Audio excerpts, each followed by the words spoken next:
नमस्ते विद्यार्थी मित्रों, ऑनलाइन अभ्यासक्रम में आप सबका स्वागत है। हम बात कर रहे हैं कक्षा 11वीं के विषय हिंदी की, जिनके अंतर्गत हमारी दूसरी इकाई है बापू की कुटिया में। आज हम इस गद्य की समझूती समझने वाले हैं। तो यह जो गद्य है वे लिखा है रामवृक्ष बेनीपुरी ने, और इस गद्य का साहित्य प्रकार है रेखाचित्र। विद्यार्थी मित्रों, इस गद्य की समझूती से पहले या तो लेखक का परिचय प्राप्त करने से पहले यह साहित्य प्रकार है रेखाचित्र। आखिर ये क्या है, उनका अर्थ क्या है, रेखाचित्र किसे कहते हैं, उनकी समझूती सबसे पहले हम समझते हैं। तो रेखाचित्र गद्य साहित्य का एक स्वरूप है। वह एक ऐसी विद्या है जिसमें किसी घटना को शब्द चित्र के द्वारा प्रस्तुत किया जाता है। शब्द चित्र यानी कि शब्दों के माध्यम से किसी व्यक्ति, वस्तु, वातावरण या भावों का वाचक के मन में चित्र खड़ा करना ही उसे हम रेखा चित्र के रूप में पहचानते हैं। जैसे हम उस स्थिति को प्रत्यक्ष देख रहे हो, ऐसे शब्दों का प्रयोग करना, उन्हें हम रेखा चित्र कहते हैं। अर्थात कोई व्यक्ति हो तो उसके बारे में इस तरह से प्रस्तुत किया जाता है जैसे वह हुबहू हमारे सामने उपस्थित हो। तो ऐसे वर्णन को या तो ऐसे शब्द चित्रों को ही रेखा चित्र के रूप में हम पहचानते हैं। विद्यार्थी मित्रों, हमारा जो यह गद्य है वे भी एक रेखा चित्र है, जिसमें हम देखें तो बापू की कुटिया में, यानी कि बापू की जो कुटिया है, बापू नाम सुनते ही हमारे मन में एक व्यक्ति का स्मरण हो आता है, यानी यहाँ पर गांधी बापू की बात की गई है। यह गद्य बापू की कुटिया में के अंतर्गत उन्हीं का ही रेखा चित्र आलंकित किया गया है। तो हम देखें कि हिंदी के अप्रतिम गद्यकार रामवृक्ष बेनीपुरी का हिंदी रेखा चित्र के विकास में अतुलनीय प्रदान रहा है। अपने रेखा चित्र के द्वारा वैचारिक गहराई प्रदान करने का उन्होंने अच्छा कार्य भी किया हुआ है। तो अब हम उनका थोड़ा परिचय देखते हैं, फिर उनके बाद उनके इस गद्य की समझूती समझते हैं। रामवृक्ष बेनीपुरी का जन्म 1899 में हुआ है। यहाँ थोड़ी प्रिंटिंग मिस्टेक है, जिनको आप क्या करेंगे, सुधार देंगे। रामवृक्ष बेनीपुरी का जन्म बिहार के मुजफ्फरपुर जिले के बेनीपुर गांव में हुआ था। बाल्यावस्था में ही उनके पिता का निधन हो गया, यानी उनकी मृत्यु हो गई। तो इनका पालन पोषण उनकी मौसी ने किया था। सन 1920 में मैट्रिकुलेशन परीक्षा पास करने से पहले ही उन्होंने पढ़ना लिखना छोड़कर ये गांधी जी के असहयोग आंदोलन में कूद पड़े, और वे कई बार जेल भी गए। ऐसा कहा जाता है कि जब गांधी जी ने असहयोग आंदोलन चलाया, तब उनके आह्वान पर रामवृक्ष बेनीपुरी ने उनके आह्वान को समझकर अपना पढ़ना लिखना छोड़कर वे असहयोग आंदोलन में कूद पड़े, और इस वजह से उन्हें कई बार जेल भी जाना पड़ा और उनका जीवन कई संकटों से भरा रहा। तो हम कहें कि वे अपने जीवन में कई बार जेल भी गए हैं। उस दौरान उन्होंने कई कृतियों की रचना की है। कहा जाता है कि उनकी अधिकांश रचनाएं जेल में ही लिखी गई है। इस तरह उन्हें कलम के जादूगर के रूप में भी पहचाना जाता है। तो वे इस वजह से एक अच्छे साहित्यकार के रूप में हमारे सामने प्रसिद्ध हुए हैं। तो साथ साथ जब वे गांधी जी के आह्वान पर अपना पढ़ना लिखना छोड़कर देशभक्ति में जुड़ जाते हैं, स्वतंत्रता प्राप्ति के लिए वे अपना सहयोग देते हैं, तब वे एक अच्छे देशभक्त के रूप में भी हमारे सामने प्रस्तुत होते हैं। तो इस बारे में हम कह सकते हैं कि वे एक अच्छे साहित्यकार, देशभक्त और क्रांतिकारी भी थे। बाद में इन्होंने हिंदी साहित्य सम्मेलन प्रयाग की विशारद शिक्षा भी पास की थी, और 15 वर्ष की अवस्था से ही वे पत्र पत्रिकाओं में लिखने लग गए थे। यहाँ हम देख सकते हैं कि बचपन से ही उन्हें साहित्य के प्रति कितना गहरा लगाव था, जो उनके साहित्य सर्जन से हमें पता चलता है। वे इतनी कम उम्र में थे, तभी से उन्होंने पत्र पत्रिकाओं के संपादन का कार्य भी किया था। इस वजह से उनके साहित्य में हम देखें तो काफ़ी उनकी प्रसिद्धि नजर आती है। इस तरह वे एक अच्छे देशभक्त, अच्छे क्रांतिकारी और अच्छे साहित्यकार थे। हम देखें तो गांधी जी के जीवन और व्यवहार का उन पर गहरा प्रभाव पड़ा हुआ था, और उन्हीं के आधारित वे अपना पढ़ना लिखना छोड़कर असहयोग आंदोलन में कूद गए, जिनकी वजह से उन्हें कई बार जेल में जाने का अवसर हुआ और वे इस वजह से जेल में भी जब भी रहते थे तभी कुछ ना कुछ लिखते रहते थे। इस वजह से हमें उनसे कई अच्छी साहित्य कृतियाँ भी प्राप्त हुई है। इस तरह हम कह सकते हैं कि रामवृक्ष बेनीपुरी बहुमुखी प्रतिभा के धनी माने गए हैं। उन्होंने नाटक, उपन्यास, कहानी, ललित निबंध, रेखाचित्र, संस्मरण आदि अनेक गद्य विद्याओं में रचनाएं की हुई है।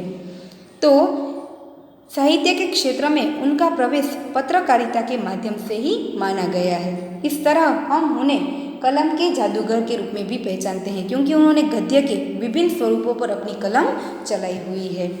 तो तरुण भारत, किसान मित्र, बालक, जनता आदि साप्ताहिक पत्रिकाओं का उन्होंने सफलतापूर्वक संपादन कार्य भी किया हुआ है। माटी की मूर्तें और लाल तारे उनके रेखाचित्र के संग्रह है। गेहूँ और गुलाब, चीता के फूल, पतितों के देश में आदि इनकी महत्वपूर्ण रचनाएं मानी गई है। तो ललित निबंध के क्षेत्र में उन्हें विशेष ख्याति मिली है, यानी कि प्रसिद्धि प्राप्त हुई है। उन्होंने कई अच्छे ललित निबंध की रचनाएं की है। इस तरह वे एक अच्छे साहित्यकार के रूप में हमारे सामने प्रसिद्ध हुए हैं। तो अब हम बात करते हैं उनके प्रस्तुत गद्य के शीर्षक की, जिनका नाम है बापू की कुटिया में। बापू का नाम सुनते ही हमें एक व्यक्ति का स्मरण हो आता है और वे हैं हमारे गांधी जी। जब गांधी जी जीवित थे तब वे उन्हें कभी नहीं मिल पाए थे। जब वे असहयोग आंदोलन चला रहे थे तब उन्होंने आह्वान किया तो उनके पुकारने से रामवृक्ष बेनीपुरी ने अपना पढ़ना लिखना छोड़कर वे उनके असहयोग आंदोलन में जुड़ गए थे। उनके आदेशों पर उन्होंने अपना सब कुछ छोड़ दिया था, अपने आप को खपा दिया था। ऐसे ही व्यक्ति गांधी जी को वे उनके जीवन काल में कभी मिल नहीं पाए थे, जिनका उन्हें बहुत ही दुख था।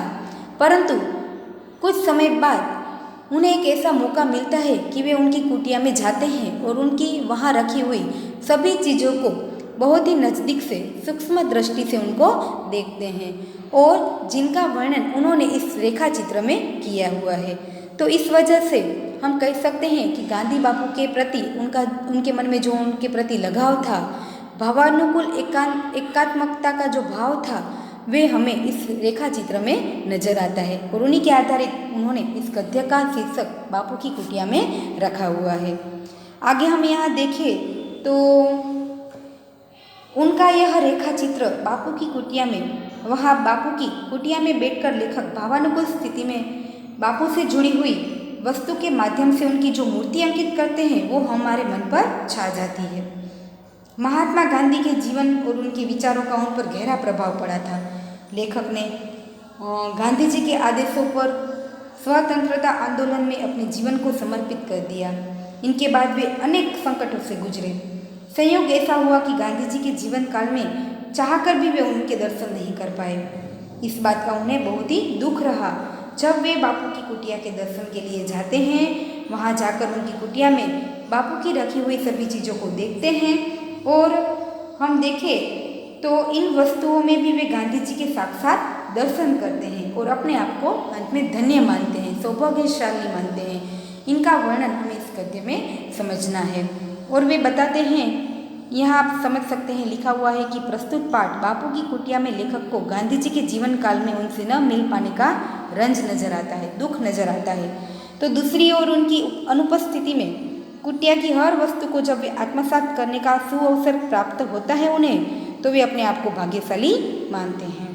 लेखक बापू से इतने प्रभावित थे कि उनके न रहने पर बापू की वस्तुओं के साहचर्य से वे उन्हें अपने आप आसपास ही महसूस कर रहे हैं। जब वे उस कुटिया में जाते हैं, उन सभी चीज़ों को देखते हैं, तो उन्हें ऐसा ही लगता है कि बापू कहीं गए ही नहीं हैं, उनके आसपास ही है। इन सभी बातों को और उनके ऐसे अनुभवों को पढ़कर हमें पता चलता है कि उनके मन में गांधी जी के प्रति कितना गहरा लगाव था। उनके मन में उनके प्रति भावानुकूल एकता का प्रभाव यहाँ हमें नजर आता है। पाठ की शुरुआत में ही हम देखें तो जब वे उस कुटिया में जाते हैं, सभी चीज़ों के आसपास बैठते हैं और कभी कभी अपने आप मन से ही बात करते हैं, तो कभी कभी उन सभी चीज़ों से बात करते हुए गांधी जी को अपने आसपास ही अनुभव कर रहे हैं। उनकी शुरुआत हम यहाँ अब देखने वाले हैं।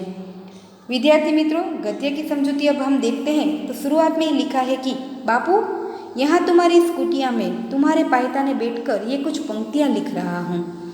जब वे गांधी बापू की कुटिया में जाते हैं और जहाँ गांधी बापू बैठकर आराम करते थे, जहाँ वे सोते थे, उस पायताने यानी चार पाई का पैर फैलाने की ओर का जो भाग है उसे हम पायताने कहते हैं।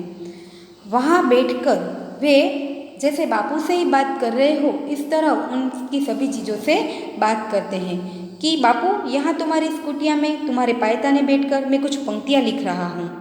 जब तुम यहाँ थे मैं नहीं आया, यह मेरा दुर्भाग्य था या सौभाग्य। वे बापू से चाहे बात करते हो, उसी प्रकार अपने मन से भी प्रश्न पूछते हैं कि हे बापू, जब तुम यहाँ थे तो मैं तुम्हें कभी मिलने नहीं आ सका, तो यह मेरा सौभाग्य था या दुर्भाग्य, यानी अच्छा नसीब था या बुरा नसीब था। दुर्भाग्य तो था ही, क्योंकि जिसके आदेश पर अपने जीवन के प्रवाह को मैंने मोड़ दिया, जिसकी आज्ञा पर बार बार अपने को संकटों में डाला, और सबसे बढ़कर जिस विश्ववंद्य व्यक्ति यानी पूरा विश्व जिसे वंदन करता है, वे गांधी बापू के दर्शन के लिए दूर दूर देशों के लोग आते रहते थे। उसकी जिंदगी में उनके आवास यानी निवास स्थान पर पहुंचकर उनकी चरण रस से अपने मस्तक को धन्य बना सकते थे। यह दुर्भाग्य तो है ही मेरे लिए, क्योंकि मैं कभी ऐसा महसूस नहीं कर पाया। फिर बापू, तुमने तो अपनी चरण धूलि से मेरे छोटे से गांव को भी एक दिन पवित्र कर दिया था। अतः यह स्वभावतः है उचित था कि जब तुम यहाँ थे मैं आता और तुम्हारे दर्शनों से, तुम्हारे चरण स्पर्श से अपने जीवन को कृतकृत्य करता यानी धन्य कर पाता, पर यह सब नहीं हो सका।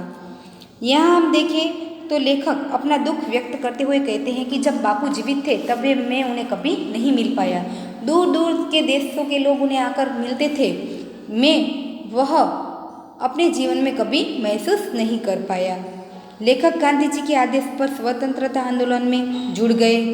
संयोगवश वे बापू की कुटिया में उनके जीते जीत उनके दर्शन नहीं कर पाए। इसे वे अपना दुर्भाग्य मानते हैं और सौभाग्य भी कहते हैं।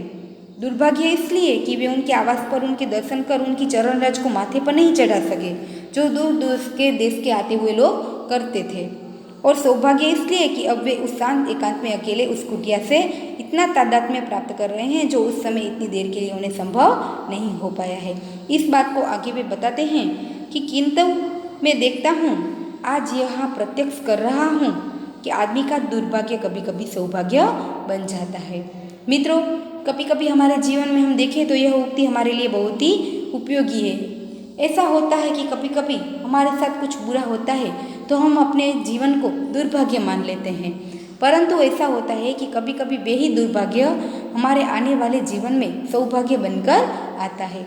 लेखक भी अपना अनुभव यहाँ बताते हुए कहते हैं कि जब गांधी जी यहाँ नहीं थे, गांधी जी यहाँ थे तब मैं उन्हें कभी मिल नहीं पाया। जिनका मुझे दुख था मैं उन्हें अपना दुर्भाग्य मानता था, परंतु आज वे उपस्थित नहीं हैं, फिर भी मैं उनकी कुटिया में आया हूँ तो उनकी सभी चीज़ों को देखकर मुझे ऐसा लगता है कि वे मुझसे कभी दूर हुए ही नहीं है।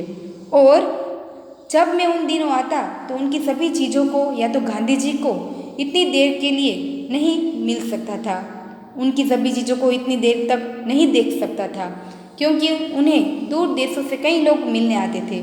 उन भीड़ भाड़ में मुझे शायद उस वक्त इतना वक्त भी नहीं मिल पाता जितना वक्त आज मैं इस शांत एकांत माहौल में उनकी सभी चीज़ों को देखकर अपने मन में आत्मसात कर रहा हूँ कि गांधी बापू मेरे आसपास ही है। इसलिए वे अपने आप को क्या मानते हैं, अपने जीवन को सौभाग्य मानते हैं। आगे कहते हैं कि लगता है देर आयत दूरस्थ आयत की कहावत बहुत ही सच है। यह एक छोटी सी कहावत है जिनका अर्थ होता है कि देर से मिलना परंतु बहुत कुछ अच्छा ही प्राप्त होना। जो कहावत आज लेखक अपने जीवन में सच्ची साबित हो रही हो ऐसा महसूस कर रहे हैं। वे कहते हैं कि अच्छा ही हुआ मुझे देर से गांधी बापू की कुटिया में आने का अवसर मिला, परंतु वह बहुत ही अच्छा प्राप्त हुआ, क्योंकि जब गांधी जी जीवित होते और मैं तब उन्हें मिलता तो इतना समय शायद मैं उनके साथ नहीं रह पाता जितना आज उनकी कुटिया में मैं शांत एकांत वातावरण में फिर भी बापू में अपने आप को कृत्य मान रहा हूँ, यानी कृतकृत्य मान रहा हूँ, धन्य प्राप्त कर रहा हूँ। यदि मैं उन दिनों आता तो क्या मैं तुम्हारे बिस्तरे के इतना निकट इतनी देर के लिए स्थान पा सकता था? वे गांधी बापू से प्रश्न करते हुए, उनसे बात करते हुए अपने मन को ही मना रहे हैं कि नहीं, आज मेरा यह सौभाग्य है, क्योंकि यदि मैं उन दिनों आया होता तो मैं गांधी जी के बिस्तरे के साथ इतना निकट से बैठ नहीं सकता था, इतनी देर के लिए वहाँ स्थान नहीं पा सकता था।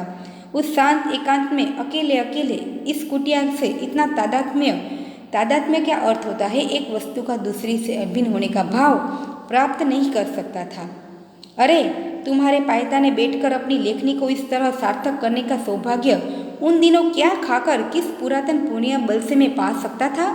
वे कहते हैं कि नहीं, जो अवसर मुझे आज मिला है, जो सौभाग्य मुझे आज मिला है, वे गांधी जी के जीवित रहने पर कभी मुझे प्राप्त नहीं हो सकता था, क्योंकि आज गांधी जी भले ही उपस्थित नहीं हैं, परंतु जब मैं उनकी कुटिया में आया हूँ तो उनकी सभी चीज़ों को शांत वातावरण में, एकांत वातावरण में उनके सभी चीज़ों को निकट से जान सकता हूँ, देख सकता हूँ, उनको छू सकता हूँ, उनके पास जाकर मैं बैठ सकता हूँ। इस वजह से यह मेरा क्या है, भाग्य अच्छा हुआ है, सौभाग्य है कि मुझे ऐसा अवसर प्राप्त हुआ। क्या उन दिनों में ऐसा पुण्य कभी प्राप्त कर सकता था? नहीं, जो मुझे आज प्राप्त हुआ है। इसलिए मेरे जीवन में यह कहावत मुझे बहुत ही सार्थक लगती है कि देर आयत दुरुस्त आयत, देर से मिला परंतु बहुत ही सुखकर मिला। आगे वे उस कुटिया की सभी चीज़ों को अच्छे से देखते हैं, बहुत ही नज़दीक से देखते हैं, और उन सभी चीज़ों का उन्होंने सूक्ष्म दृष्टि से निरीक्षण भी किया है और बहुत ही अच्छे शब्दों में उनका वर्णन भी यहाँ पर किया हुआ है, जिनको हम देखें तो वे गांधी बापू जो अपने जीवन में जिन चीज़ों का उपयोग करते थे उन सभी चीज़ों का उन्होंने यहाँ पर वर्णन किया है। वे कहते हैं कि गांधी बापू का बिस्तरा किन चीज़ों से बना हुआ था? तो गांधी बापू से ही चाहे बात कर रहे हो, उसी प्रकार वे कहते हैं कि हे बापू, तुम्हारा यह बिस्तरा खजूर की चटाई पर एक गद्दा डालकर और उससे खादी से ढककर बनाया गया था, और वह कैसा था? श्वेत यानी सफ़ेद शुभ्र वह बिस्तरा था।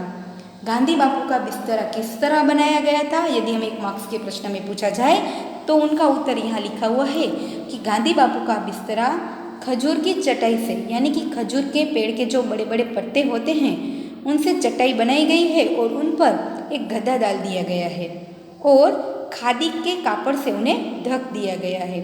और वे बिस्तरा कैसा है? श्वेत रंग का है, यानी सफ़ेद रंग का शुभ बिस्तरा है। तो आगे वे कहते हैं कि बापू, लगता है तुम अभी अभी यहाँ से कुछ देर के लिए बाहर गए हो और अभी अभी उस हृदयकारी मुस्कान के साथ फिर पधारोगे। तुम्हारा यह बिस्तरा, तुम्हारा यह तकिया, तुम्हारी यह तुलसी की माला, तुम्हारा यह चरखा, सब के सब यही तो कह रहे हैं कि तुम अभी गए हो और अभी अभी ही वापस आ जाओगे।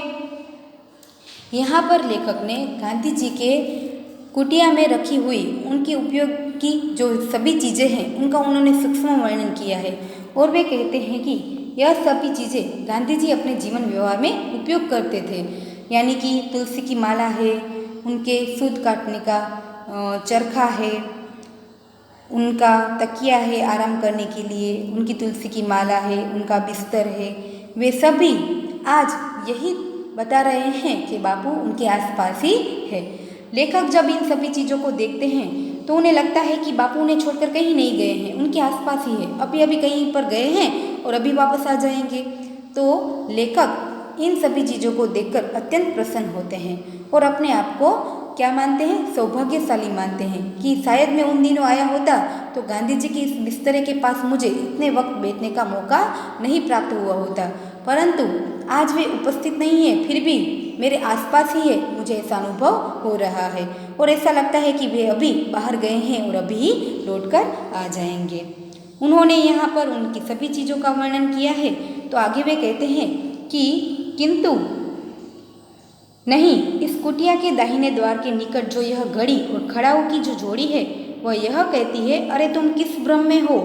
बापू क्या हमें छोड़कर कभी बाहर निकलते थे? वह बाहर कहीं नहीं गए हैं। तो बापू यहीं है? कहाँ है बताओ? ओ बिस्तरे, हमारे सारे राष्ट्र के बापू कहाँ है वो तुम हमें बताओ। लेखक यहाँ बापू के बिस्तरे से बात करते हैं कि हम देखें तो उन्होंने यहाँ शब्द का प्रयोग किया है, हमारे सारे राष्ट्र के बापू कहाँ है। यानी कि गांधी जी के प्रति उनके मन में जो लगाव था, उनके मन में उनके प्रति जो गौरव था, वे हमें यहाँ नजर आता है। वे गांधी बापू को पूरे राष्ट्र के बापू के रूप में बताकर उनका गौरव बढ़ाते हैं और कहते हैं कि ओ बिस्तरे, हमारे सारे राष्ट्र के बापू कहाँ गए। जब वे पास के दाहिने द्वार की ओर देखते हैं तो बापू की घड़ी और उनकी खड़ाऊ पड़ी हुई है, खड़ाऊ की जोड़ी पड़ी हुई है। और वे कहते हैं कि अरे रामवृक्ष, तुम किस भ्रम में हो, बापू कभी हमें छोड़कर कहीं जा सकते हैं। उन्होंने कभी ऐसा नहीं किया है। वे क्या कभी बाहर निकलते थे?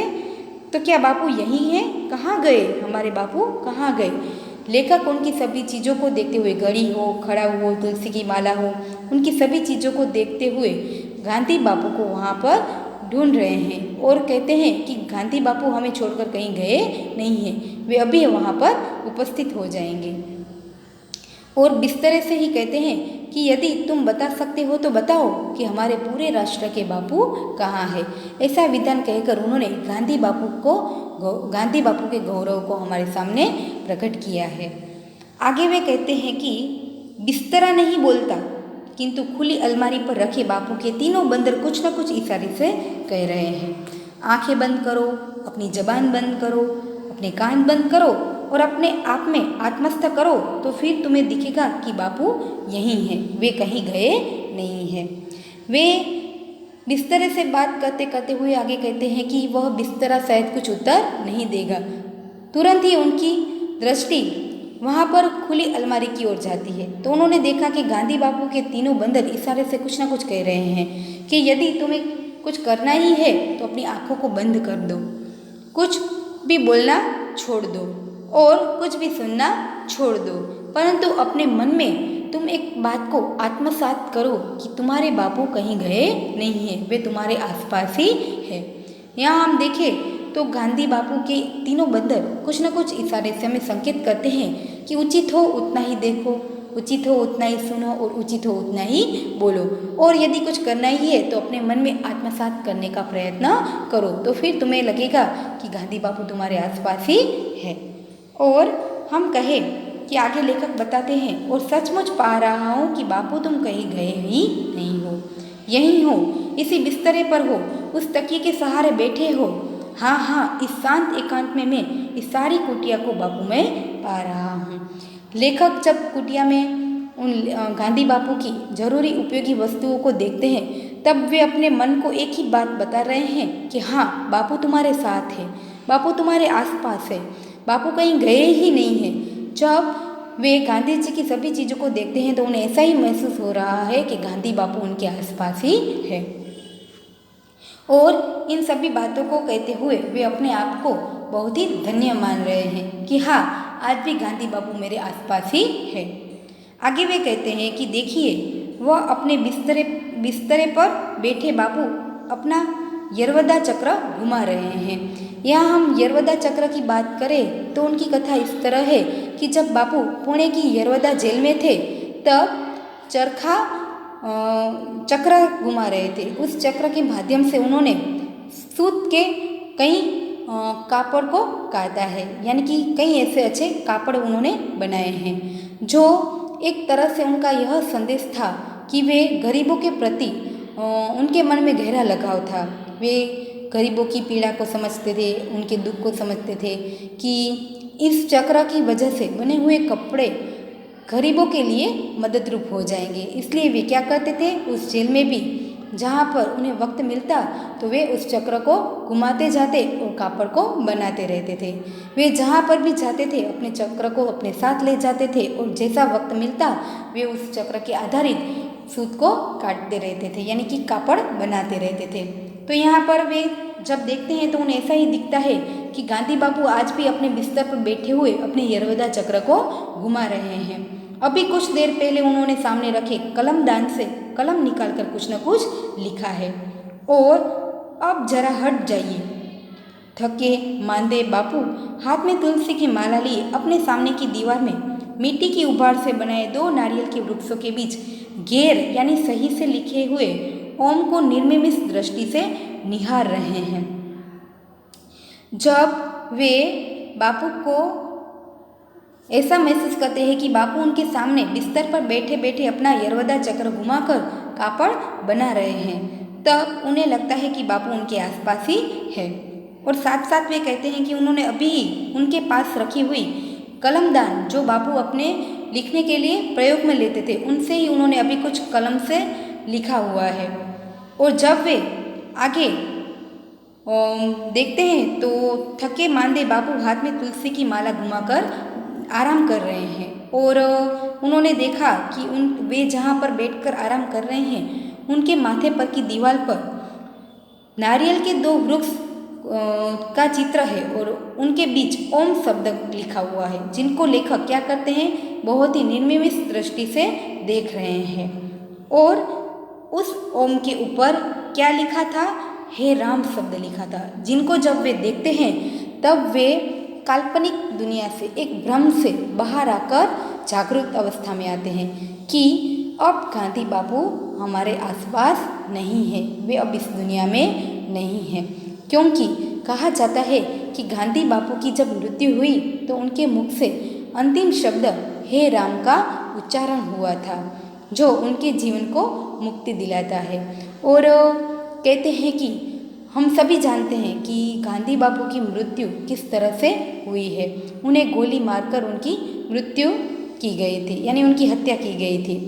और वे भी हमारे ही देश के एक आदमी की वजह से हुई थी। तो वे कहते हैं कि गांधी बापू का जितना गौरव है, हम लोगों के प्रति उनके मन में जितना लगात्मक भाव है, उनको देखते हुए हम किस तरह कह सकते हैं कि उस अज्ञानी के मन में ऐसा विचार क्यों आया होगा जो उन्होंने उनकी हत्या कर दी।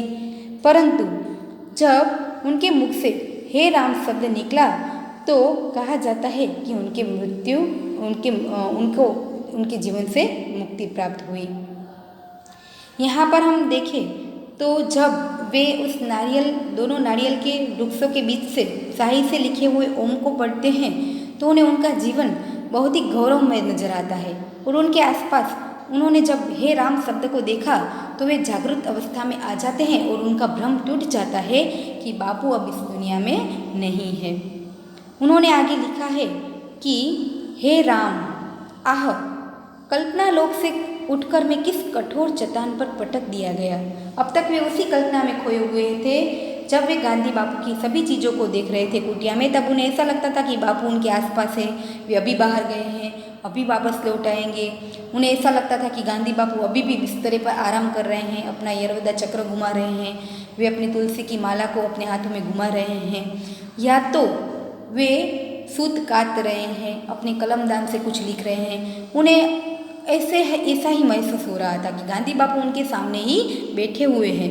परंतु जैसे ही उन्होंने हे राम शब्द को पढ़ा तो वे कल्पना लोक से उठकर कठोर चट्टान पर पटक दिए गए, यानी जागृत अवस्था में आ गए और उनका भ्रम टूट गया कि गांधी बापू अब जीवित नहीं है। आगे उन्होंने लिखा हुआ है कि हे राम, इन शब्दों ने कहा, नहीं बापू अब हमारे बीच नहीं रहे, वह हमसे कब से छीन लिए गए हैं। और किसने छीना है? उन्हें गोली मारकर उनकी हत्या कर दी गई थी, एक व्यक्ति ने छीन लिया है। जब उस दिन गोलियों के 3 भयानक धड़ाकों के बीच दुनिया ने अंतिम बार उनके मुख से हे राम शब्द सुना था। यहाँ पर हम कहें तो राम शब्द की महिमा को समझाते हुए, या तो गांधी जी के मुख से अंतिम समय में निकले हुए हे राम शब्द की महिमा को समझाते हुए, यहाँ लेखक संत गोस्वामी तुलसीदास जी की पंक्ति को यहाँ पर लिखते हुए कहते हैं कि जन्म जन्म मुनि जतन कराही, अंत राम कही आवत नाही। मुनिगण क्या करते हैं? प्रत्येक जन्म में साधना करते रहते हैं, बहुत जतन यानी प्रयत्न करते हैं, फिर भी उन्हें अंत काल में उनके मुख से राम नहीं निकलता, राम शब्द नहीं कहा जाता। लाख कोशिश के बाद भी अंत में उनके मुख से राम नाम नहीं निकलता है, जो शब्द गांधी जी के मुख से निकला था। तो और साथ साथ ऐसा कहा जाता है कि अंत काल में राम नाम बोलने से हमारे सभी पाप दूर हो जाते हैं और हमें मुक्ति प्राप्त होती है। तो यहाँ पर गांधी बापू के मुख से भी जब हे राम शब्द निकला तो उन्हें उनकी मुक्ति प्राप्त हुई। और उन्होंने बताया कि मुनिगण इतने प्रयत्न करते हैं फिर भी कभी कभी ऐसा होता है कि उनके मुख से राम शब्द नहीं निकल पाता, और वे शब्द इस पूरे संसार ने गांधी जी के अंतिम समय में उनके मुख से उच्चारित होते हुए सुना था। तो साथ साथ वे कहते हैं कि उस दिन संसार ने पाया था कि ऋषियों की परंपरा टूटी नहीं है, बल्कि उनमें नई ज्योत की एक नई कड़ी जुड़ गई है। हम कहें कि जब वे उनकी मृत्यु हुई तब लोगों ऋषि मुनियों की जो हमारी परंपरा थी वे हमें टूटती हुई नजर नहीं आती है, परंतु उनके प्रयत्न, उनके जतन वे हमारे मन के विचारों को और भी मजबूत बना देते हैं। आगे वे कहते हैं कि काश यह सभी ज्ञान उस अज्ञानी को हो पाता जिसने हिंदुत्व के नाम पर इतना बड़ा अनर्थ कर दिया, यानी बुरा कार्य कर दिया। लेखक कहते हैं कि शायद जिस व्यक्ति ने गांधी जी की गोली मारकर हत्या की थी उस व्यक्ति को इस हे राम शब्द का पता होता, या तो गांधी बापू के गौरव का उन्हें पता होता, तो उनके हाथों शायद यह अनर्थ नहीं हो पाता। आगे वे कहते हैं कि आज भले ही गांधी बापू हमारे सामने नहीं है, उनकी हत्या कर दी गई, परंतु वे उनके जीवन व्यवहार से, उनके वाणी वर्तन से, वाणी विचार से और उनके कार्यों से वे लोगों के हृदय में हमेशा अमर है और हमेशा अमर रहेंगे। अपने दिव्य रूप में वह सिर्फ यही विद्यमान नहीं है, परंतु यत्र तत्र सर्वत्र उनकी सत्ता और महत्ता व्याप्त है, यानी उनकी महिमा फैली हुई है और वे तब तक व्याप्त रहेगी जब तक आकाश में चांद, तारे और पृथ्वी पर उद, बीज, अंडज और पिंडज है। यहाँ हम देखें तो पृथ्वी पर उंड बीज यानी कि वनस्पति, अंडज यानी अंडे से उत्पन्न होने वाले जीव और पिंडज यानी गर्भ से उत्पन्न होने वाले व्यक्ति। तो कहा है कि जब तक इस पूरे संसार में जीव मात्र का निशान है, नाम है, तब तक जब तक हमारे आने वाले भविष्य में पृथ्वी पर उद्बीज, अंडज और पिंडज है, तब तक बापू का गौरव समाया हुआ रहेगा, यानी कि बापू हमेशा अमर रहेंगे, लोगों के मन में वे हमेशा अमर रहेंगे। यानी कि उनके कहने का तात्पर्य है कि जब तक हमारा यह जीवन सृष्टि जो हमारी है वे शक्य है, तब तक आने वाले भविष्य में भी लोगों के हृदय में बापू का मान और उनके कार्यों की महिमा वैसे की वैसे ही रहेगी। मात्र उनकी महिमा आज मेरे सामने ही विद्यमान नहीं है, परंतु उनके गौरव की व्यापकता यत्र तत्र सर्वत्र फैली हुई है। लोगों के हृदय में आज भी उनके मन में उनका उतना ही गौरवपूर्ण स्थान है। तो यहाँ तक हम देखें तो लेखक ने गांधी बापू के गौरव को समझाया है, साथ साथ वे उन्हें उनके जीवन में नहीं मिल पाए उनका दुख भी व्यक्त किया है। तो जब वे उनकी कुटिया में जाते हैं और उनकी सभी चीज़ों को देखते हैं तो उन्हें ऐसा लगता है कि गांधी बापू आज भी उनके साथ है, जिनकी वजह से वे अपने आप को सौभाग्यशाली मानते हैं। तो उन सभी चीज़ों का उन्होंने यहाँ पर वर्णन किया है। तो साथ साथ आगे वे उनके कुटिया में रखी हुई सभी चीज़ों, अन्य चीज़ है जिनको बापू अपने व्यवहार में उपयोग में लाते थे, उनका वर्णन किया गया है, जिनकी समझौती अब हम दूसरे पार्ट में देखने वाले हैं। विद्यार्थी मित्रों, पहले पार्ट में हमने गांधी जी के प्रति लेखक के मन में जितना भावानुकूल एकात्मकता का भाव है, उनके मन में उनके प्रति जो गौरवपूर्ण स्थान है, उनकी बात को यहाँ पर हमने समझा है। परंतु आगे भी वे उनकी कुटिया में रखी हुई बापू की सभी चीज़ों का सूक्ष्म वर्णन उन्होंने किया है, जो अब हम दूसरे पार्ट में देखते हैं। आपको क्या करना है, इस गद्य के जितने पार्ट हैं उनको अच्छे से समझना है और इस गद्य की समझौती को प्राप्त करना है। नमस्ते, थैंक यू।